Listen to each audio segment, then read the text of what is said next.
भगवद गीता केवल एक धार्मिक ग्रंथ नहीं है, यह मानव जीवन के हर पक्ष का दर्पण है। इसका एक अत्यंत गूढ़ और महत्वपूर्ण विषय है मन का नियंत्रण। गीता का संदेश है कि जो मन को वश में कर लेता है वही सच्चा विजेता होता है, क्योंकि बाहरी जीत से पहले जरूरी है भीतर की विजय। यदि मन चंचल है तो वह इंद्रियों को भटका देता है, और जब इंद्रियां भटकती हैं तो आत्मा का स्वरूप ओझल हो जाता है। आज का युग तनाव, लालसा, भय और भटकाव का युग है। हर मनुष्य के भीतर एक युद्ध चल रहा है, इच्छाओं और विवेक के बीच, क्रोध और शांति के बीच, मोह और समर्पण के बीच। इसी मानसिक युद्ध का चित्रण गीता में कुरुक्षेत्र के युद्ध के माध्यम से किया गया है। अर्जुन का विषाद भी एक मन का संकट था, जिसे श्री कृष्ण ने गीता के ज्ञान से शांत किया। मन क्या है, उसका स्वभाव क्या है? गीता के अनुसार मन एक सूक्ष्म इंद्रिय है जो विचार करता है, संकल्प करता है, विकल्प करता है और फिर शरीर व बुद्धि को उस दिशा में ले जाता है। श्री कृष्ण ने गीता में स्पष्ट कहा, उद्द्रेदात्मनात्मानं नात्मानम् अवसादयेत् आत्मैव ह्यात्मनो बन्धुरात्मैव रिपुरात्मनः। अर्थात मनुष्य को अपने द्वारा ही अपना उद्धार करना चाहिए और स्वयं को गिरने नहीं देना चाहिए, क्योंकि मनुष्य स्वयं अपना मित्र है और स्वयं ही अपना शत्रु भी। मन का स्वभाव चंचलता। मन कभी स्थिर नहीं रहता, वह एक विचार से दूसरे पर कूदता रहता है। श्री कृष्ण कहते हैं, चंचलम ही मनः कृष्ण प्रमाथि बलवद दृढ़म। आसक्ति, मन जिस वस्तु से आकर्षित होता है वहीं बंध जाता है। मोह, मन कल्पना करता है और उसमें फंस जाता है। द्वंद्व, मन हमेशा सुख दुख, लाभ हानि, जय पराजय के द्वंद्व में उलझा रहता है। इसलिए गीता का एक उद्देश्य है इस अनियंत्रित मन को एकाग्र करना, शुद्ध करना और परमात्मा की ओर मोड़ना। अर्जुन का मनोविकार और उसका समाधान। कुरुक्षेत्र में अर्जुन एक वीर योद्धा था, लेकिन जब युद्ध का समय आया तो वह हताश हो गया। उसका शरीर कांपने लगा, गांडीव हाथ से गिर गया और उसने कहा, मैं युद्ध नहीं करूंगा। यह केवल शारीरिक कमजोरी नहीं थी, यह उसके मन की कमजोरी थी। श्री कृष्ण ने उसे न केवल युद्ध के लिए प्रेरित किया, बल्कि आत्मा, कर्म, भक्ति, योग और मन के रहस्यों का उद्घाटन किया। श्री कृष्ण कहते हैं, मनः संयम्य मच्चित्तो युक्त आसीत मत्परः मनस्य स्थितमात्मानं योगी युक्तो विजानतः। मन को मुझ में लगाकर एकाग्र चित्त से योगी जीवन को जानता है और मोक्ष को प्राप्त करता है। मन को जीतना ही सच्चा योग है। गीता का 6वां अध्याय ध्यान योग को समर्पित है। उसमें श्री कृष्ण ने स्पष्ट किया कि बंधुरात्मात्मनस्तस्य येनात्मैवात्मना जितः अनात्मनस्तु शत्रुत्वे वर्तेतात्मैव शत्रुवत्। गीता 6:6। जो मन को जीत लेता है वह आत्मा का मित्र बनता है, और जो अपने मन को नहीं जीतता उसके लिए वही आत्मा शत्रु बन जाती है। इसका अर्थ क्या है? जब मन वश में होता है तब वह आत्मा के प्रकाश को प्रकट करता है। जब मन चंचल होता है तब वह मोह, क्रोध, ईर्ष्या, लोभ जैसे अंधकार से भर जाता है। गीता यही सिखाती है, मन को दास नहीं स्वामी बनाओ। उसे भटकने दो मत, उसे बांधो नहीं, लेकिन उसे दिव्यता की ओर मोड़ो। मन पर नियंत्रण कैसे संभव है? श्री कृष्ण ने कई उपाय बताए हैं। अभ्यास। असंशयम महाबाहो मनो दुर्निग्रहं चलम अभ्यासेन्तु कौन्तेय वैराग्येण च गृह्यते। मन को नियंत्रित करना कठिन अवश्य है, पर अभ्यास और वैराग्य से यह संभव है। वैराग्य, जिन वस्तुओं से मन बार बार बंधता है उनसे वैराग्य ही मुक्ति का मार्ग है। ध्यान, एक शांत और एकाग्र स्थिति यही मन को प्रभु की ओर खींचती है। नित्य स्मरण, भगवत नाम, भगवान का स्मरण मन को धीरे धीरे शुद्ध करता है। संघ का प्रभाव, सत्संग से मन का रूपांतरण संभव है, बुरे संग से मन विषैला होता है, अच्छे संग से ईश्वरीय। श्री कृष्ण गीता में कहते हैं, असंशयम महाबाहु मनो दुर्निग्रहं चलम अभ्यासेन्तु कौन्तेय वैराग्येण च गृह्यते। अर्थात, हे महाबाहो, निस्संदेह मन चंचल और कठिनता से वश में होने वाला है, परंतु अभ्यास और वैराग्य से इसे जीता जा सकता है। अभ्यास क्या है? अभ्यास का अर्थ है बार बार ईश्वर में लौटना, बार बार चित्त को एक ही लक्ष्य की ओर लगाना। जैसे एक बच्चा बार बार चलना सीखता है, गिरता है, पर फिर उठकर चलता है, वैसे ही मन बार बार भटकेगा, पर हमें बार बार उसे ईश्वर की ओर मोड़ना है। यह अभ्यास एक शारीरिक प्रयास नहीं, मानसिक पुनरावृत्ति है। यह ध्यान, स्मरण, जप, पाठ और सच्चे संकल्प के रूप में होता है। अभ्यास से मन धीरे धीरे उसी में रमने लगता है जिसे हम बार बार करते हैं। गीता में अभ्यास के उदाहरण। अर्जुन युद्ध छोड़ने को तैयार था, उसका मन विचलित था। श्री कृष्ण ने उसे अभ्यास का मार्ग दिखाया, कर्मयोग, भक्ति और ज्ञान का बार बार स्मरण। यहां अभ्यास का सार यही है, जो मन भगवान की ओर नहीं जाता, उसे जबरन नहीं बल्कि अभ्यास से मोड़ो। वैराग्य, वैराग्य, मोह से मुक्ति का द्वार। वैराग्य का तात्पर्य है आसक्ति की जड़ को काटना। मन वहां चिपकता है जहां उसे सुख का भ्रम होता है। जब हमें यह समझ में आने लगे कि बाह्य वस्तुएं क्षणिक हैं, कुंचाया के अपेक्षित हैं, दुखदायक हैं और असत्य हैं, तब स्वतः वैराग्य आता है। त्रैगुण्य विषया वेदा निस्त्रैगुण्यो भवार्जुन, निर्द्वंद्वो नित्य सत्वस्थो निर्योगक्षेम आत्मवान। श्री कृष्ण कहते हैं, त्रिगुणों से ऊपर उठो, द्वंद्वों से परे हो जाओ और आत्मा में स्थित हो जाओ। वैराग्य के प्रकार। स्मरणीय वैराग्य, जब मन बार बार कहे कि यह सब माया है, तब भी भीतर मोह बचा रहता है। प्रकट वैराग्य, जब मन वाणी और कर्म से, विषयों से दूर हो। स्थायी वैराग्य, जब सांसारिक विषय मन को छूते ही नहीं, तब यह चरम वैराग्य होता है। गीता के अनुसार वैराग्य आवश्यक क्यों है? बिना वैराग्य के अभ्यास स्थिर नहीं होता। मोह से ग्रस्त मन भगवान के चिंतन में नहीं टिक सकता। अर्जुन का मोह मेरे भाई गुरु कुटुंबी मालिक जाएंगे ही उसे युद्ध से विचलित कर रहा था। श्री कृष्ण ने मोह को नष्ट कर वैराग्य का संचार किया और तब अर्जुन युद्ध के लिए तैयार हुआ। ध्यान योग। ध्यान योग मन को एक लक्ष्य पर केंद्रित करना। ध्यान गीता का 6वां अध्याय है, जिसे ध्यान योग कहा गया है। ध्यान ही वह साधन है जिससे मन को ईश्वर में स्थिर किया जा सकता है। श्री कृष्ण का ध्यान का चित्रण। युंजन्यवम सदा आत्मानम योगी नियतमानस, शांतिं निर्वाण परमा मत संस्थाम अधिगच्छति। इस प्रकार मन को निरंतर मुझ में लगाकर योगी परम शांति को प्राप्त करता है, जो मुझे प्राप्त करने के बाद मिलती है।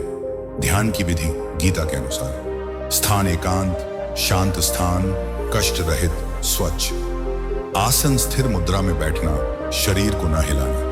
एकाग्रता, चित्त को केवल एक बिंदु पर टिकाना, विशेषतः भगवान के स्वरूप पर। स्मरण, भगवान का नाम, गुण, रूप, लीला और उपदेशों का चिंतन। शुचौ देशे प्रतिष्ठाप्य स्थिर मासन मात्मन, नात्युच्छ्रितम नातिनीचम चैलाजिन कुशोत्तरम। ध्यान में स्थिर बैठना, ना अधिक ऊंचा आसन हो, ना बहुत नीचा। यह शरीर और चित्त को स्थिरता देने की विधि है। ध्यान के लाभ। चित्त की चंचलता कम होती है, भावनाएं नियंत्रित होती हैं, आत्मा के साथ संबंध सुदृढ़ होता है, ईश्वर के निकट जाने की अनुभूति होती है। मन पर नियंत्रण, आत्मा की उपलब्धि। श्री कृष्ण ने स्पष्ट कहा कि जो मन को जीत लेता है वही आत्मा को जान सकता है। यदा विनियतम चित्तमात्मन्येवावतिष्ठते निस्पृह सर्व कामेभ्यो युक्त इति गुच्यते इत्युच्यते तदा अवन। जब मन सभी इच्छाओं से मुक्त होकर आत्मा में स्थित हो जाता है, तब वह योगी कहलाता है। इसका सार क्या है? मन की पराजय, आत्मा से दूर जाना। मन की विजय, आत्मा का अनुभव। मन और इंद्रियों का संबंध। मन और इंद्रियां एक दूसरे के पूरक हैं। इंद्रियां संसार के विषयों को आकर्षित करती हैं और मन उन्हें स्वीकृति या अस्वीकृति देता है। इंद्रियाणाम हि चरता यन्मनोनुविधीयते तदस्य हरति प्रज्ञान वायुर्नावमिवाम्भसि।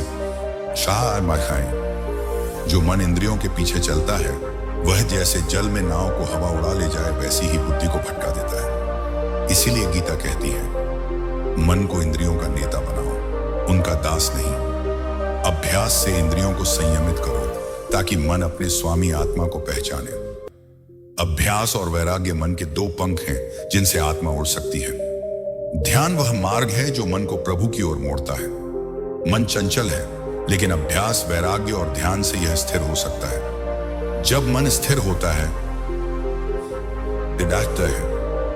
तब आत्मा का प्रकाश प्रकट होता है। मन और आत्मा के बीच संबंध ठीक वैसा ही है जैसे आईना और प्रकाश के बीच होता है। आत्मा शुद्ध प्रकाश है, परंतु यदि मन रूपी आईना मैला है, मोह, क्रोध, लालसा, ईर्ष्या से ढका है तो वह आत्मा के प्रकाश को प्रकट नहीं कर पाता। श्री कृष्ण गीता में कहते हैं, न जायते म्रियते व कदाचिन नायम भूत्वा भविता व न भूयम् अजो नित्य शाश्वतोयम पुराणो न हन्यते हन्यमाने शरीर है। यह आत्मा अजन्मा, नित्य, शाश्वत और अजर है, लेकिन उसे देखने के लिए मन का निर्मल होना आवश्यक है। यदि आत्मा सूर्य है तो मन बादलों का आवरण है। जब यह आवरण हटता है तभी आत्मा का तेज दिखाई देता है। तो क्या मन आत्मा से अलग है? हाँ और नहीं। गीता के अनुसार मन भौतिक प्रकृति का भाग है। वह शरीर और इंद्रियों से जुड़ा है। आत्मा इन सब से ऊपर है, परंतु जब तक मन अशांत है आत्मा की अनुभूति असंभव है। कर्मयोग मन की शुद्धि का सरलतम मार्ग। कर्मयोग का अर्थ है कर्म करते हुए भी उसमें आसक्ति न रखना और उसे ईश्वर को समर्पित कर देना। श्री कृष्ण कहते हैं, कर्मण्येवाधिकारस्ते मा फलेषु कदाचन मा कर्म फल हेतुर्भूर्मा ते संगोस्तु कर्मणि। यह श्लोक गीता का हृदय है। यह बताता है कि कैसे कर्म जो संसार में बांधता है वही कर्म मोक्ष का द्वार बन सकता है, यदि हम उसे निष्काम भाव से करें। मन की चंचलता और कर्म। जब मन फल की चिंता करता है तब वह अशांत हो जाता है। जब मन लाभ हानि में फंसता है तब वह भटकता है। लेकिन यदि मन सिर्फ कर्म को अपना धर्म मानकर करे और फल को ईश्वर पर छोड़ दे तब वह शांत हो जाता है। गीता का दृष्टिकोण, शुद्ध कर्म, शुद्ध मन। कर्म को भगवान के प्रति समर्पण करके किया जाए तो वह योग बन जाता है। योग कर्म सुकौशलम, अर्थात कर्म में कुशलता ही योग है। यह कुशलता केवल तकनीकी दक्षता नहीं बल्कि भावनात्मक संतुलन और आत्मिक चेतना की कुशलता है। उदाहरण, अर्जुन का रूपांतरण। प्रारंभ में अर्जुन अपने संबंधियों की हत्या के भय में कर्म से पलायन करना चाहता था। श्री कृष्ण ने उसे कर्मयोग सिखाया कि यह युद्ध उसका धर्म है। उसे फल की चिंता किए बिना अपने कर्म में स्थित रहना चाहिए। जब अर्जुन ने कर्म को भगवान की आज्ञा मानकर अपनाया तब उसका मन शांत हुआ और वह युद्ध के लिए तैयार हुआ। श्रद्धा, मन की गहराई में विश्वास का दीपक। श्री कृष्ण कहते हैं, श्रद्धावान लभते ज्ञानम तत्पर संयतेन्द्रिय ज्ञानम लब्ध्वा परान शांतिमचिरेणाधिगच्छति। जो श्रद्धावान होता है, संयमित इंद्रियां रखता है और गुरु सेवा करता है, वह ज्ञान को प्राप्त करता है और उसके पश्चात परम शांति को। श्रद्धा क्या है? केवल धार्मिक भावना नहीं। श्रद्धा वह स्थिर आस्था है जो मन को एक केंद्र देती है। जब मन ईश्वर में विश्वास करता है तब वह संसार के मोह में नहीं उलझता। मन के लिए श्रद्धा क्यों आवश्यक है? मन का स्वभाव है संदेह करना, डरना, चिंता करना। श्रद्धा उसे कहती है जो हो रहा है वह प्रभु की इच्छा है, जो मिलेगा वह सही समय पर मिलेगा। जब यह श्रद्धा आती है तब मन भय और लालच से मुक्त होता है। 3 प्रकार की श्रद्धा। सात्विक श्रद्धा, सच्चे धर्म, सेवा, ज्ञान, भक्ति में। राजसिक श्रद्धा, शक्ति, नाम, यश, अहंकार में। तामसिक श्रद्धा, अधर्म, अंधविश्वास, हिंसा आदि में। सात्विक श्रद्धा मन को ईश्वर में स्थिर करती है, जबकि अन्य 2 मन को भ्रमित करती हैं।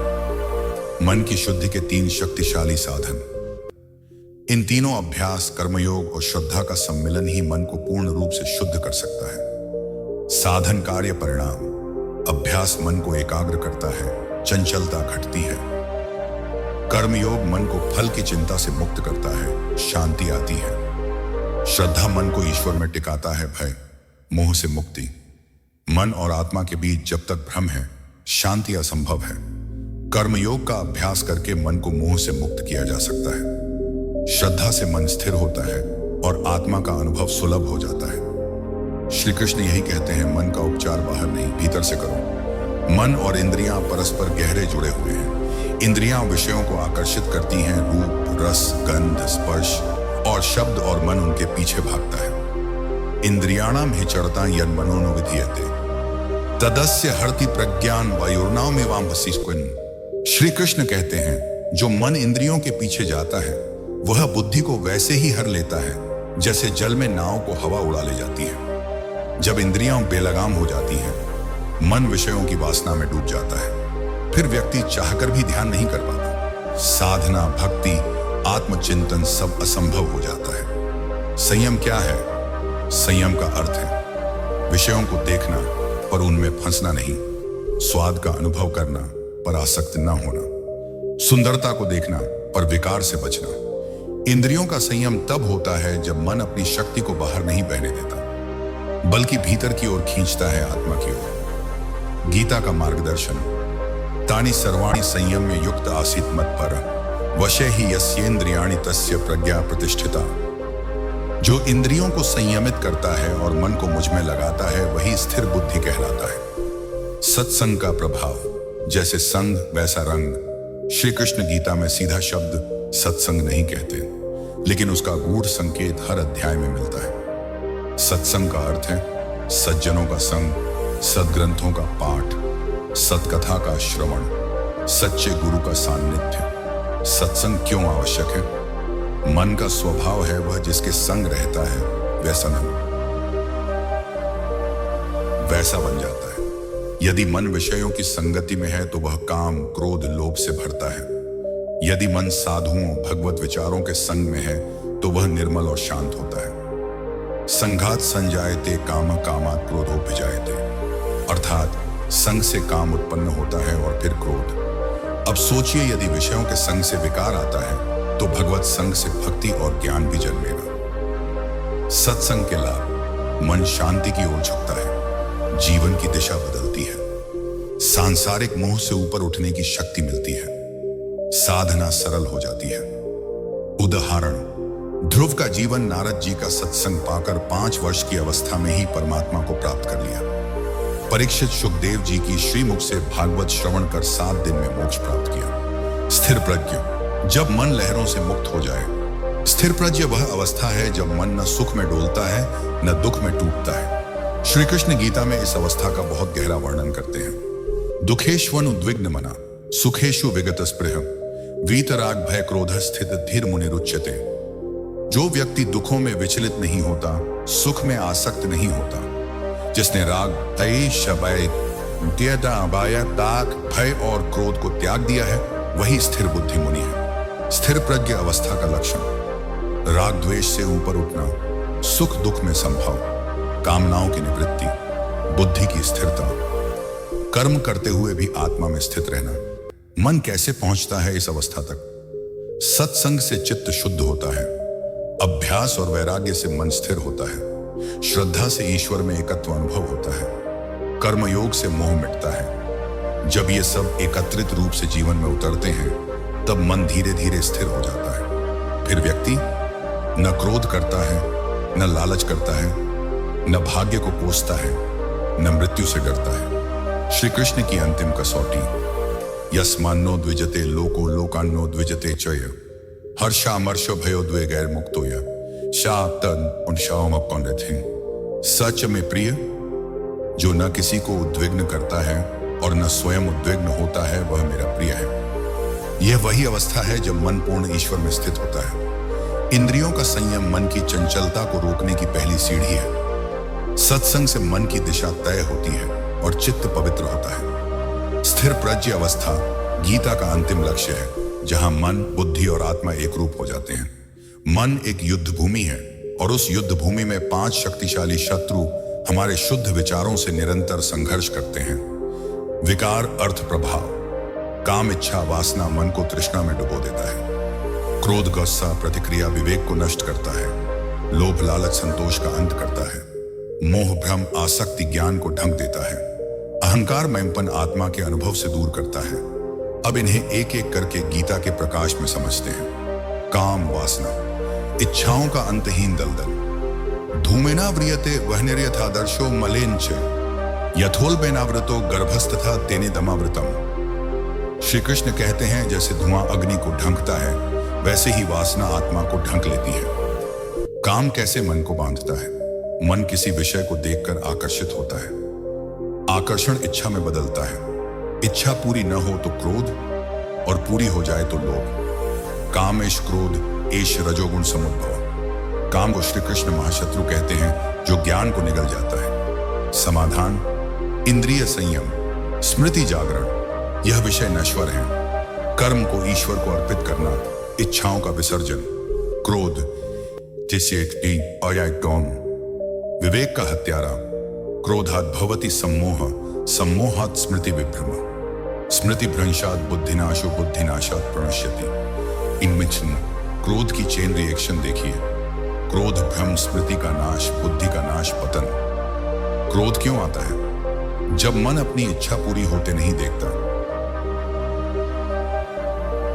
तब वह प्रतिक्रिया करता है। जब अहंकार को चोट लगती है, समाधान।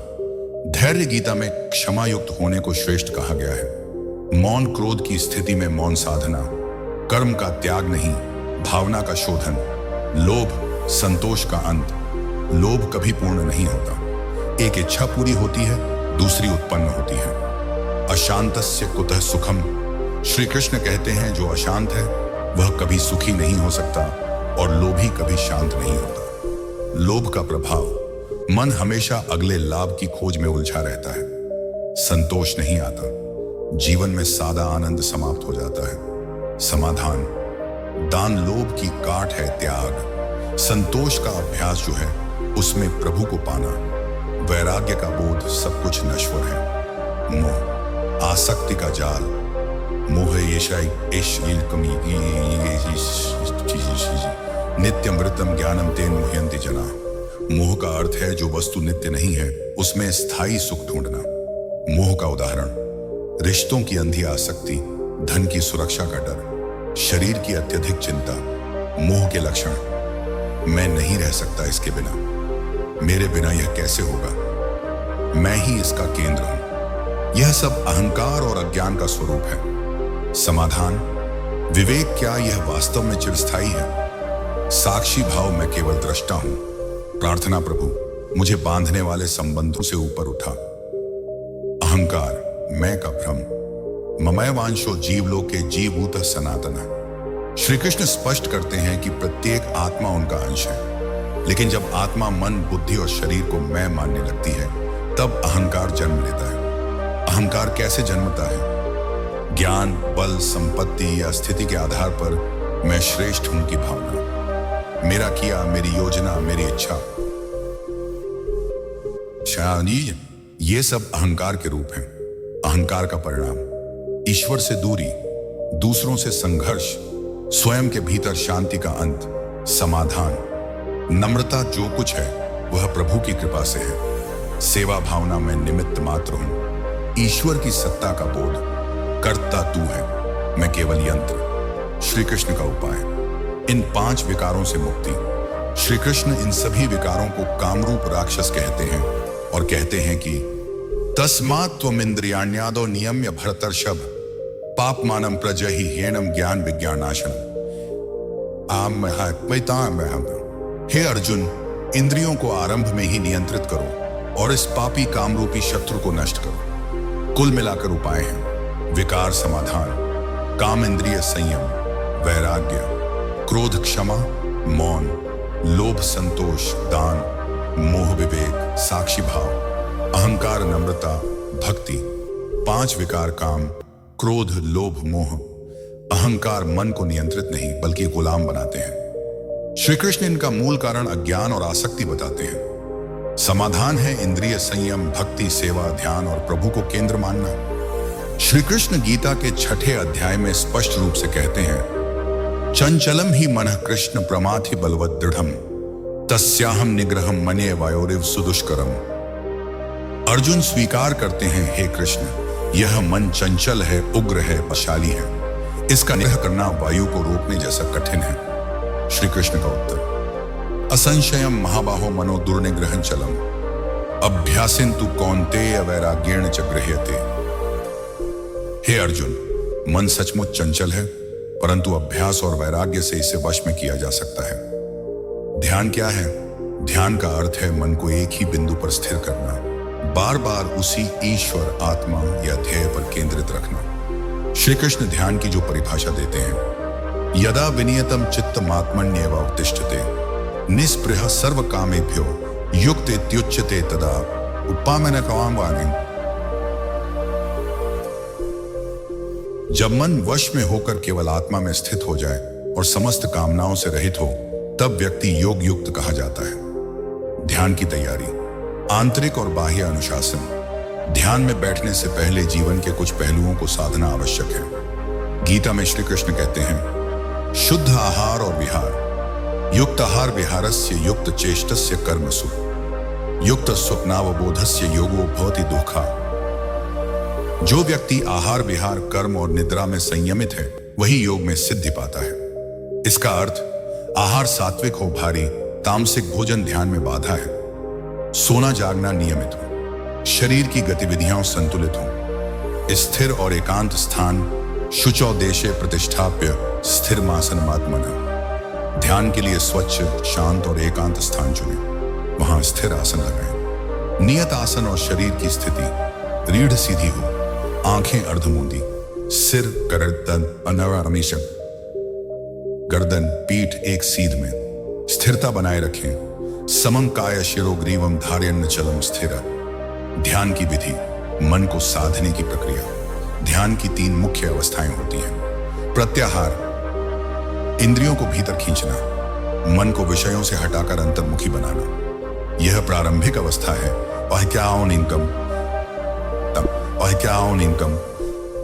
तमन है जहां इंद्रियां विराम लेती हैं।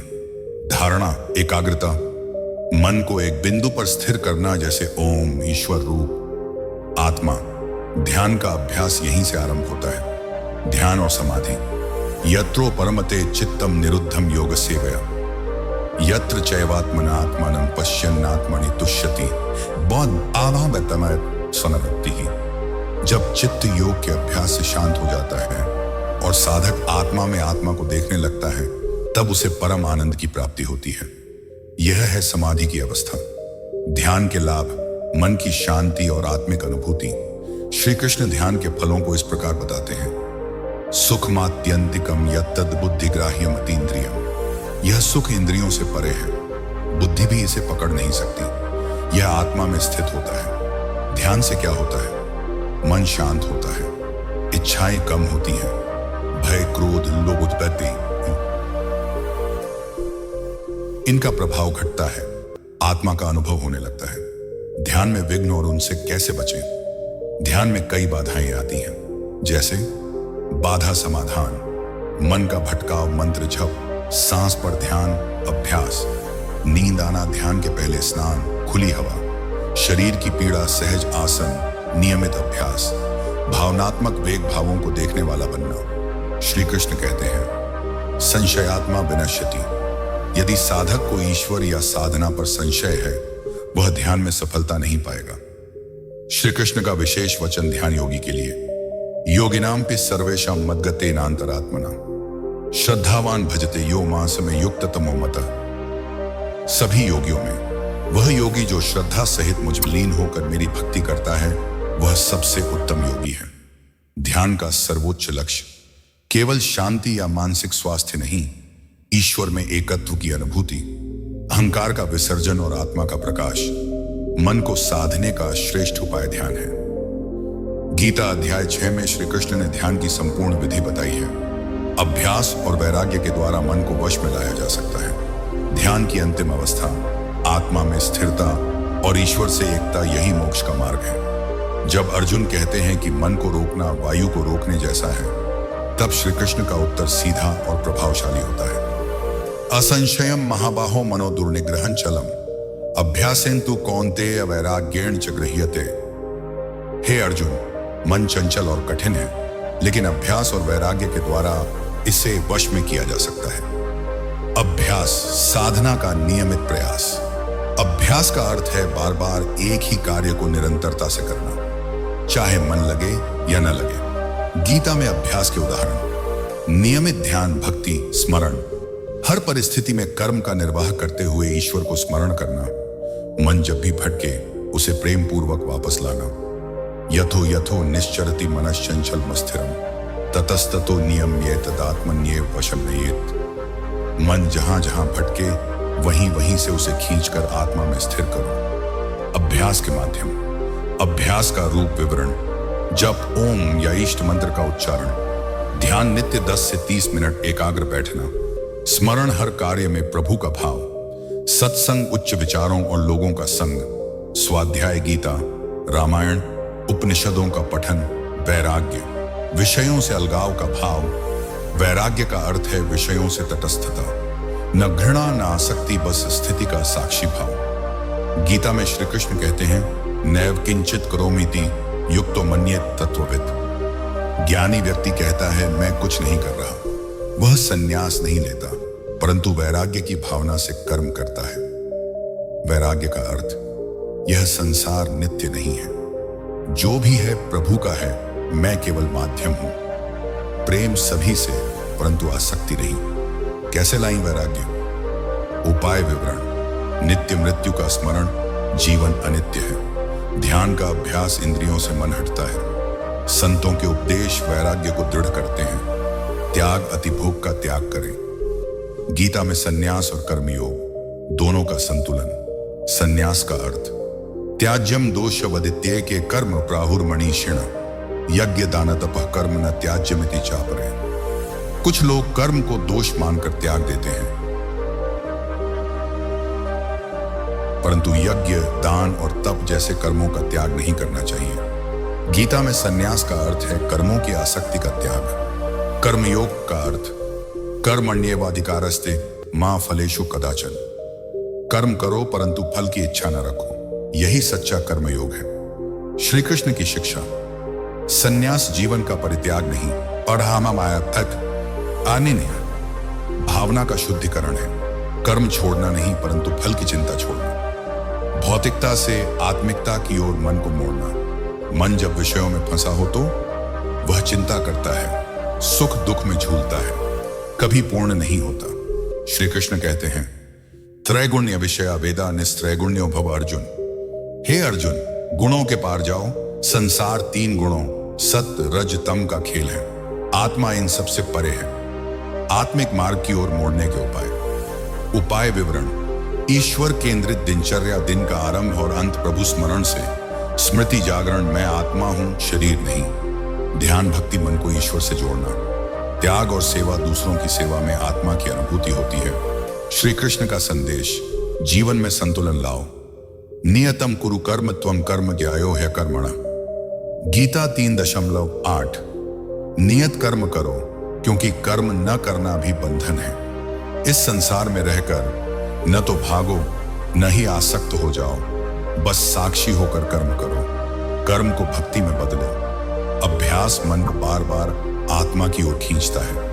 वैराग्य उसे विषयों से मुक्त करता है। गीता केवल त्याग या तप की बात नहीं करती, बल्कि जीवन को सही दृष्टि से जीने की कला सिखाती है। कर्म, ध्यान, भक्ति और वैराग्य, ये चारों मिलकर मन को नियंत्रित करने के साधन बनते हैं। गीता का संपूर्ण दर्शन इस एक वाक्य पर केंद्रित है, स्वयं को जानो, तुम यह शरीर नहीं हो, तुम आत्मा हो। श्री कृष्ण गीता के 2 अध्याय में कहते हैं, देहिनोस्मिन् यथा देहे कौमारम यौवनम जरा तथा देहांतर प्राप्तिर्धीरस्तत्र न मुह्यति। हे अर्जुन, जैसे यह शरीर बाल्य, यौवन और वृद्धावस्था को प्राप्त करता है, वैसे ही मृत्यु के बाद आत्मा दूसरा शरीर धारण करती है। ज्ञानी व्यक्ति इससे मोहित नहीं होता।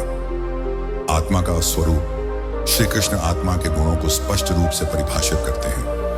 न जायते म्रियते वा कदाचित, नायं भूत्वा भविता वा न भूय, अजो नित्यः शाश्वतोऽयं पुराणो न हन्यते हन्यमाने शरीरे। आत्मा न कभी जन्म लेती है, न मरती है, नित्य है, अजर है, अमर है। शरीर के नष्ट होने पर भी आत्मा नष्ट नहीं होती। साक्षी भाव। वाशी इहा मन को देखने की दृष्टि। साक्षी भाव का अर्थ, मन को मैं न मानकर उसे देखने वाला बनना। विचार, भावनाएं, वासनाएं, ये सब मन के खेल हैं। मैं आत्मा हूं और मन एक उपकरण है। उदाहरण, जैसे आकाश में बादल आते जाते हैं, पर आकाश अडिग रहता है, वैसे ही मन में विचार आते जाते हैं, पर आत्मा शांत, शुद्ध और अडिग रहती है। श्री कृष्ण कहते हैं, उद्धरेदात्मनात्मानं नात्मानं वो साधयेत्, आत्मयो ह्यात्मनो बंधुरात्मय रिपुरात्मन। पान आई, अपने द्वारा अपने को उठाओ, अपने को गिराओ मत, क्योंकि मन ही मित्र है और मन ही शत्रु। आत्मा में मन को स्थिर करना एक ध्यान साधना श्री कृष्ण ध्यान की उच्चतम अवस्था को बताते हैं। यत्रो परमते चित्तम निरुद्धम योग सेवया यत्र चैवात्मनात्मानं पश्यन्नात्मनि तुष्यति। जब चित्त मन योगाभ्यास से शांत होता है और साधक आत्मा में आत्मा को देखता है, तब वह आत्मिक आनंद में स्थित होता है। आत्मा का अनुभव कैसे करें? उपाय विवरण। साक्षी भाव का अभ्यास मैं देख रहा हूं, इस चेतना में रहना। ध्यान और मौन मन का शोर धीरे धीरे शांत होता है। मैं कौन हूं की खोज, क्या मैं यह शरीर हूं? यह विचार आत्मचिंतन लाता है। प्रेम और भक्ति श्री कृष्ण में एकत्व की अनुभूति से मन पिघलता है। आत्मदर्शन के लक्षण। श्री कृष्ण आत्मदर्शन के लक्षणों को इस प्रकार बताते हैं। स्थित प्रज्ञस्य का भाषा समाधिस्थस्य केशव स्थिति किन प्रभाषेत किमासीत व्रजेत किम परवान। अर्जुन पूछते हैं, ऐसे व्यक्ति की क्या भाषा होगी? वह कैसे बोलेगा, कैसे चलेगा, कैसे बैठेगा? श्री कृष्ण का उत्तर, प्रजहाति यदा कामान सर्वान पार्थ मनोगता आत्मन्यवात्मना तुष्टः स्थित प्रज्ञस्त दोच्यते। जब व्यक्ति मन में उठने वाली सभी कामनाओं का त्याग करता है और आत्मा में ही संतुष्ट रहता है, तब वह स्थित प्रज्ञ कहलाता है। मन, बुद्धि और आत्मा का संबंध। तत्व कार्य। मन विचार करता है, इच्छाएं करता है, बुद्धि निर्णय करती है, विवेकशील है। आत्मा केवल साक्षी है, अनुभव करने वाली। जब मन बुद्धि के अधीन हो और बुद्धि आने आत्मा के प्रकाश में हो, तब जीवन दिव्य बनता है। तद बुद्धयस्तदात्मनस्तन्निष्ठास्तत्परायण आ गच्छन्त्य पुनरावृत्तिं ज्ञान निर्धूत कल्मषा। जिसकी बुद्धि, आत्मा और निष्ठा एक ही में स्थित हो जाती है, वह पुनर्जन्म से मुक्त हो जाता है। आत्मा की अनुभूति ही मन का शमन है। श्री कृष्ण कहते हैं, ज्ञानेन्तु तद ज्ञानम येषा नाशितम आत्मनः तेषामादित्य वज्ञानम प्रकाशयति तत्परम।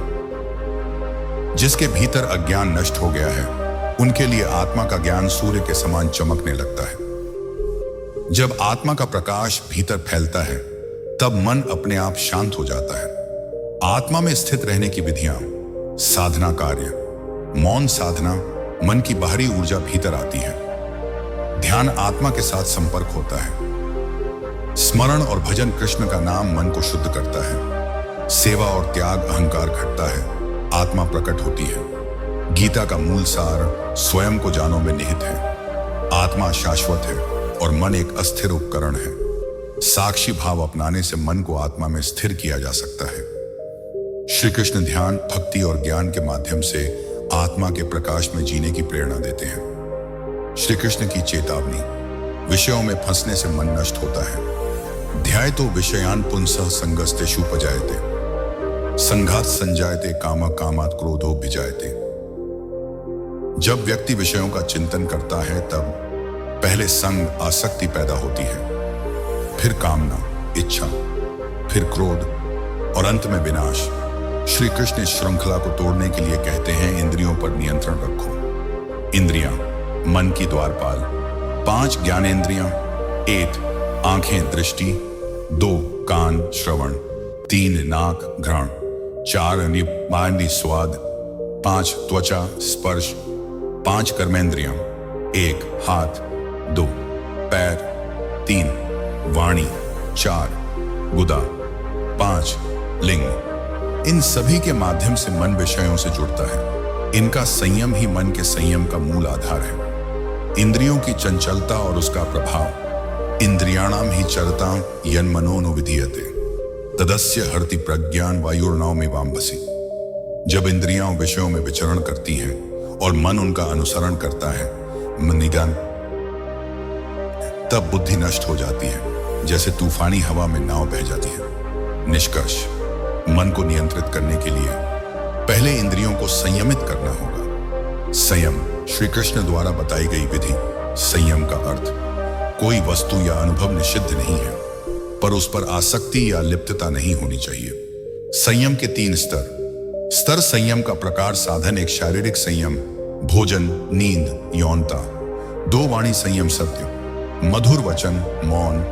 3 मानसिक संयम, वासना, लालच, ईर्ष्या पर नियंत्रण। संयम से उत्पन्न होने वाली शक्तियां, संयम लाभ, भोजन संयम मन अधिक स्थिर, शरीर हल्का, नींद संयम ऊर्जा का संचय, ध्यान में प्रगति, वाणी संयम भीतर की शक्ति बाहर नहीं बहती, वासना संयम तेजस्विता, दिव्यता, आंतरिक आनंद, नात्यश्नतस्तु योगोस्ति न चैकांत मनश्नत न छाति स्वप्नशीलस्य जागृतो नैव चार्जुन। हे अर्जुन, न तो बहुत खाने वाले, न ही अत्यंत उपवास करने वाले, न बहुत सोने वाले, न ही जगह रहने वाले योगी बन सकते हैं। मतलब संयम संतुलन का नाम है। विषयों से वैराग्य कैसे लाएं? विकल्प दो विषय के बदले आत्मिक सुख। श्री कृष्ण कहते हैं परं दृष्ट्वा निवर्तते, गीता 2:9। विषयों से व्रति व्यक्ति तभी विरक्त होता है जब उसे आत्मा का उच्चतर सुख प्राप्त होता है। बुद्धि का विवेक जागृत करो, तद्बुद्धयस्तदात्मा नस्त निष्ठास्तत्परायणा।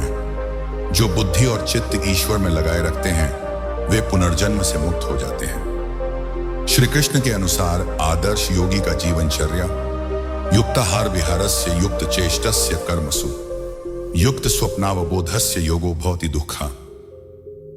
योग वही है जो संतुलित आहार ले, संयमित दिनचर्या रखे, उचित नींद ले और कर्मों में संतुलन बनाए। संयम और ब्रह्मचर्य ऊर्जा का एकीकरण। ब्रह्मचर्य का अर्थ केवल यौन संयम नहीं, बल्कि मन, वाणी, शरीर और दृष्टि का पूर्ण संयम। ऊर्जा को प्रसन्नता, ध्यान और सेवा में लगाना। श्री कृष्ण का संदेश, ब्रह्मचर्य से स्मृति तेज होती है, मन गहराई से ध्यान में टिकता है, आत्मिक शक्ति जागृत होती है। संयम की साधना के उपाय। साधना विवरण। नियमित जागरण, हर दिन मैं आत्मा हूं का स्मरण। प्राणायाम इंद्रियों पर नियंत्रण लाता है। सत्संग विचारों का शुद्धिकरण। ध्यान मन को भीतर खींचता है। विचारों की जांच जो विषय में ले जाए, शायद एक दिखा मांझ तक के उसे त्वरित छोड़ दें। गीता में इंद्रियों पर नियंत्रण को मन की स्थिरता का मूल बताया गया है। विषय विकार मन को अशांत और पतित बनाते हैं। संयम कोई निषेध नहीं, बल्कि चेतनता और चयन की कला है। श्री कृष्ण संतुलन, विवेक और वैराग्य के मार्ग से संयम सिखाते हैं। संयम से ही ब्रह्म ज्ञान, ध्यान और आत्मा की अनुभूति संभव है। में ध्यान का महत्व। श्री कृष्ण कहते हैं योगस्थः कुरु कर्माणि संगम त्यक्त्वा धनंजय सिद्ध्य सिद्ध्यो समभूत्वा समत्वम योग उच्यते। हे धनंजय, अर्जुन, योग में स्थित होकर कर्म करो, आसक्ति त्याग दो, सिद्धि और असिद्धि दोनों में संभव रखो। यही योग है। ध्यान योग का प्रमुख आधार है। मन की हर गतिविधि में समत्व और स्थिरता लाना ध्यान की सबसे बड़ी शक्ति है। ध्यान का अर्थ और प्रक्रिया। ध्यान का शाब्दिक अर्थ है ध्यान लगाना, मन को किसी वस्तु पर केंद्रित करना। गीता में श्री कृष्ण बताते हैं योगी चित्तस्य यत चित्तात्मनः प्रतिबंधी निरुद्धस्य योगस्य अभ्यासः। योगी वही है जो अपने मन की विचलित प्रवृत्तियों को रोककर उसे आत्मा की ओर लगाकर अभ्यास करता है। ध्यान की प्रक्रिया में मन को एक बिंदु पर केंद्रित किया जाता है। विचारों कालों का आवागमन नियंत्रित किया जाता है। चित्त की एकाग्रता बढ़ाई जाती है। मन की विचलना और उसका नियंत्रण। चंचलम ही मनः कृष्ण प्रमाथि बलवद्रहम तस्याहम निग्रहम मन्ये वायुरिव तरंगितम। हे कृष्ण, मन बहुत चंचल है, बलवान और दृढ़। मैं इसे अपने नियंत्रण में नहीं रख पाता, जैसे हवा लहरों को नियंत्रित नहीं कर पाती। यह अनुभूति हर साधक को होती है, पर गीता में श्री कृष्ण सिखाते हैं कि मन को नियंत्रित करना अभ्यास का विषय है और इसे धीरे धीरे किया जा सकता है। ध्यान के माध्यम से मन की स्थिरता। यततो यतत प्रयासेन पुरा पापमानम मत्पराधीनम एतदात्मन्येवात्मना जितात्मनः स्थित प्रज्ञस्य सेवं कुरु।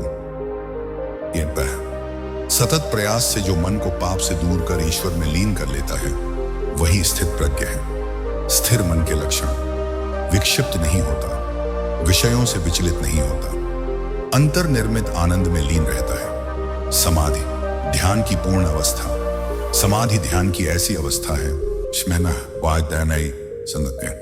जिसमें मन पूर्ण रूप से एकाकार हो जाता है। कोई द्वैत, कोई विचलन नहीं रहता। आत्मा और ईश्वर का अनुभव होता है। तस्मात् सर्वेषु कालेषु माम अनुस्मर्युध्यच। मामे वैश्यस्य संशयम प्रतीत्य संपश्यति तत्। समय की परवाह किए बिना मुझ में ध्यान लगाओ, युद्ध करो। जो मुझ में दृढ़ विश्वास रखता है वह निश्चय ही मुझ तक पहुंचता है। श्री कृष्ण का ध्यान मंत्र गीता में श्री कृष्ण बताते हैं, अथै तदात्म जानाति युक्तात्मा सुख मश्नुते अनन्य चेता सततम यो माम स्मृति नित्यशः। जो व्यक्ति मुझे नित्य स्मरण करता है पूर्ण मन से, वही सुख की प्राप्ति करता है। यह स्मरण ही ध्यान का सार है। ध्यान और भक्ति का मेल गीता में भक्ति और ध्यान को आपस में जोड़कर बताया गया है। मनमना भव मद भक्तो मद्याजी मां नमस्कुरु मामे वैश्यसी सत्यम ते प्रतिजाने प्रियम। मुझ में मन लगाओ, मेरी भक्ति करो, मेरा यज्ञ करो, मुझ में नमस्कार करो, मैं निश्चित ही तुम्हारे प्रिय हो जाऊंगा। ध्यान केवल मन की एकाग्रता नहीं बल्कि प्रेमपूर्ण भक्ति भी है। ध्यान की कठिनाइयां और समाधान। ध्यान में मन भटकना सामान्य है, गीता इसके लिए समाधान बताती है।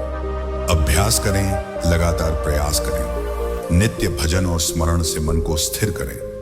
अपने मन को शांत करने के लिए प्राणायाम करें, सच्चे गुरु या मार्गदर्शन से सीखें। ध्यान का जीवन में प्रभाव। ध्यान से मन की चंचलता घटती है, आंतरिक शांति मिलती है, निर्णय क्षमता बढ़ती है, कर्मों में स्थिरता आती है, अंततः मोक्ष की प्राप्ति संभव होती है। ध्यान मन को स्थिर करने का सर्वोत्तम उपाय है। गीता में ध्यान को योग का आधार बताया गया है। समाधि ध्यान की पूर्ण अवस्था है जिसमें आत्मा और परमात्मा एक हो जाते हैं। भक्ति और ध्यान का संगम मन को दिव्य बनाता है।